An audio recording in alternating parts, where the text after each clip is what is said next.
steps of Six Social are essentially breaking down problem solving. So introducing a problem, finding out problems inside that problem, breaking it down into smaller steps, validating problems that exist already around that problem, and basically validating it as a problem, that it is something that is an issue.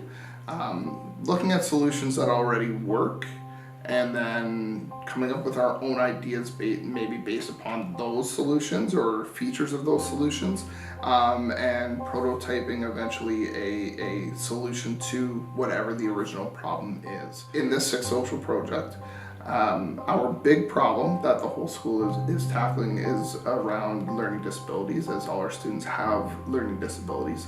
So really it is what needs to change in order to support students with learning disabilities. That's our big overall problem.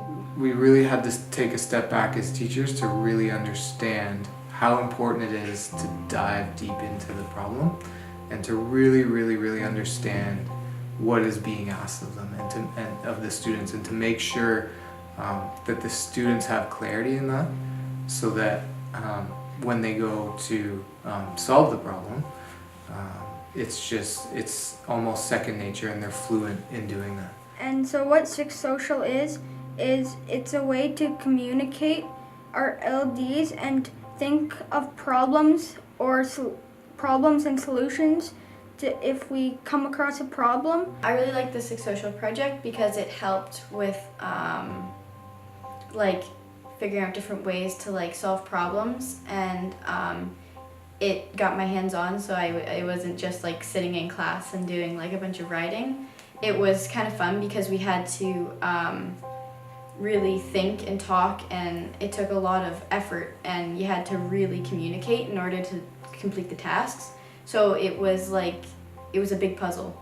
I just learn different, and if they tease me, like, they really shouldn't, because I'm human too, and like, I'm doing nothing wrong, and like, it's not my fault I was born with an LD. It's not my fault that other people are born with LDs. Having the steps in kind of in a cycle as opposed to linear really helps them to see where exactly to go back to, and to really get the students to practice to engage them in practices that make them go back and do it over and over and over again to really get it ingrained in their brains. And realizing that just because they put an idea on paper, that doesn't have to be the end result. It'll be adaptable as they go. It will mold, it'll change, just like we do as people. Their ideas will mold and shift and change. I think that when teachers come together to explore learning, not content necessarily, but when they explore learning and reflect on your own behaviors as a learner, both adults and students, everyone comes away with recognizing their own strengths, but also their own next steps. So it really gets at that learning process as opposed to an end goal. And I think that when that happens, it's messy, it's uncomfortable, it's incredible, it's creative, and you walk away with more questions. But not only do you walk away with a better understanding of yourself, you walk away with a better understanding of your community, and with you're empowered to know that your role matters, that you matter, your voice matters, and that your voice, finding your voice, allows other people to find their voice and their role within a larger community.